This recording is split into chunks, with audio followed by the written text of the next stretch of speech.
Bienvenue à tous dans cette nouvelle vidéo. On se retrouve pour la première analyse de ce dimanche 12 juin 2022 sur les Pokémon de la 4e génération. Et aujourd'hui, nous avons encore deux analyses à faire, donc on part tout de suite. Et le premier Pokémon pour aujourd'hui, c'est Corboss. Corboss, c'est un Pokémon que je trouve hyper stylé, hein, très clairement. Alors, il n'est pas incroyable en stratégie, il a quand même un bon potentiel, mais très mal exploité en stratégie, qui le rend pas si ouf que ça, malgré quelques particularités intéressantes quand même. Mais de toute façon, ça reste un de mes Pokémon préférés en 4e génération, parce qu'il est juste complètement stylé ce Pokémon, et il est quand même fort sur certains points, mais on va en parler.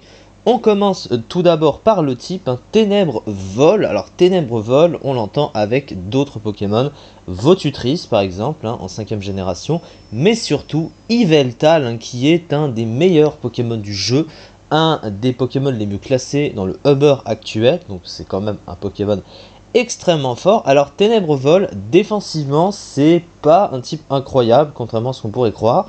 Il a des résistances utiles, cela n'empêche. Déjà, il a 2 immunités sol et psy, donc c'est quand même plutôt intéressant, avec 3 résistances ténèbres, spectre et plantes. Mais il a quand même des faiblesses assez gênantes, notamment une faiblesse au piège de roc, évidemment. Les faiblesses électriques, feu et glace sont gênantes quand même. Donc ça fait quand même des faiblesses assez gênantes à ce niveau-là. Mais il a aussi des résistances, il a plus de résistance et d'immunité que de faiblesse, donc quelque part, c'est pas non plus si terrible. Offensivement, par contre, c'est un type très intéressant, parce que le type vol est un type bon offensivement, le type ténèbres apporte toujours un très bon côté offensif, et aussi en termes de coverage neutre, puisque ça fait partie de ces types que tu spams offensivement assez vite, et le plus facilement dans le jeu. Et du coup, les deux se combattent très bien ensemble. Et il n'y a que 16 Pokémon qui résistent au combo de stab. Alors, il y a quelques petits rares, notamment, on voit Tyrannosif, Scalproie, et on a aussi Tapu Koko, donc Tokorico, Magarna aussi dans une moindre mesure, qui résistent au combo de stab, mais c'est très peu vu. Et offensivement, il y a 400 Pokémon sur lesquels il est super efficace, donc c'est un type offensif excellent, il n'y a rien à dire à ce niveau-là. C'est pour ça que Yveltal est très fort avec ce double type offensivement aussi. Au niveau de ces 3 talents, alors le premier c'est Insomnie qui l'empêche de se faire endormir. C'est très situationnel et c'est pas vraiment très utile. Le deuxième c'est Impudence, Impudence qui est adapté aux Pokémon offensifs, même s'il n'en profite pas tant que ça. Alors en gros ça lui booste son attaque d'un cran s'il met un Pokémon KO. Le problème c'est que c'est un Pokémon pas assez rapide, manque de vitesse pour un Pokémon offensif, et tu préfères utiliser ce talent avec un Pokémon qui profite d'une meilleure vitesse, parce que tu dois être plus rapide que le Pokémon sur lequel que tu veux taper et tuer. Mais si ce dernier te dépasse et arrive à te tuer avant, le boost en attaque, même si tu arrives à en avoir au moins un, si t'es mort après, ça servira un peu à rien. Et vu le bulk du Pokémon, les défenses sont très mauvaises et la vitesse est pas ouf, donc c'est pas complètement adapté à un Pokémon comme ça. En tout cas, les stats sont pas extrêmement optimisés pour. Et pour finir, il a Chanceux comme talent, qui lui booste son ratio de coups critiques d'un cran. Alors ça, c'est pas extrêmement ouf, c'est aussi situationnel, puisque le coup critique se déclenche aléatoirement, et il faut que tu tiennes sur le terrain jusqu'à ce que le coup critique se déclenche, et que tu aies du coup la probabilité que ce talent se déclenche. Mais à ce moment-là, c'est aussi situationnel, donc c'est pas vraiment très ouf. Au niveau des statistiques, alors sur le plan offensif, il a de bonnes stats quand même. Il a 125 en attaque et 105 en attaque spéciale. Il peut être joué autant physique et spécial du coup. Il a pas un move full très rempli pour ça, mais globalement il s'en sort. En tout cas, il a les stats pour. Par contre, côté défensif, c'est très mauvais. 52 dans les défenses et 100 en PV, ce qui fait qu'il est fragile ce Pokémon, malgré la bonne base PV qu'il possède. Si les défenses sont pas bonnes, c'est fragile. Et surtout, une vitesse de seulement 71, qui est un véritable problème, parce que ce Pokémon est en dessous de beaucoup de Pokémon en termes de vitesse, et beaucoup de Pokémon offensifs qui peuvent taper avant lui et le tuer, le one-shot assez facilement, avec des défenses aussi mauvaises. C'est assez flagrant. Alors, au niveau du move pool, qu'est-ce qu'il possède? On commence par les stats, parce qu'il a de bonnes choses à ce niveau-là. Il possède déjà Rapace, qui est un stab extrêmement puissant sur le physique, il faut quand même le dire. Il a accès également à Dark Pulse sur le spécial, donc ça évidemment. Il possède également Kuba, alors Kuba stabé, une petite priorité. Il avait accès à Poursuite, alors il n'est pas revenu dans Pokémon épée et bouclier, c'est pour ça qu'il l'avait évidemment. Donc Poursuite stabé, évidemment c'est extrêmement fort quand tu es stabé à ce niveau-là. Le problème, c'est qu'il ne possède pas l'accès à Sabotage. Et Sabotage stabé pour un type ténèbres, c'est vraiment très fort. Alors c'est vrai que Tyrannossi, par exemple, ne le possède pas non plus. Et pourtant, il est beaucoup plus fort que ça. Mais évidemment, ça joue sur d'autres points. C'est Tyrannosif, évidemment.